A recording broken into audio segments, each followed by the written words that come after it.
Investment தான். அடுத்தது நம்ம 3வது கேட்டகரியை பார்க்க போகிறது பார்த்தீங்கன்னா பத்திரங்கள், பாண்ட்ஸ்.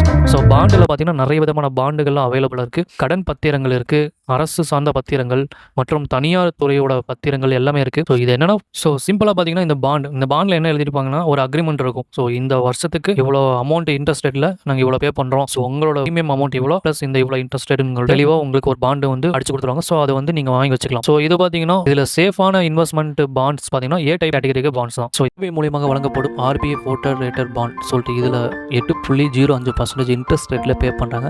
7 இயர்ஸ் வந்து மெச்சூரிட்டி பீரியட் இருக்குது. ஸோ இந்த மாதிரி ஒவ்வொரு பாண்டும் ஒவ்வொரு விதமான இன்ட்ரெஸ்ட் ரேட்டில் பே பண்ணுவாங்க. ஸோ இந்த பாண்ட்லாம் எதுக்கு நம்ம இன்வெஸ்ட் பண்ணுறோம் அப்படின்னா ரிஸ்க், அதாவது ரிஸ்க்கே இல்லாமல் ஒரு ஆவரேஜான ஒரு ரிட்டர்ன் கிடைக்கணும்னா கண்டிப்பாக இந்த மாதிரி பாண்டு உங்களுக்கு யூஸ்ஃபுல் ஆகும். சாவரின் கோல்டு பாண்டில் என்ன அட்வான்டேஜ் இருக்குது அப்படின்னு பார்த்துக்கிட்டிங்கன்னா, நிதானமாக பொறுமையாக கோல்டு மேலே இன்வெஸ்ட் பண்ணுறவங்களுக்கு சரியான ஒரு இன்வெஸ்ட்மெண்ட்டாக இருக்கிறது இதுதான்.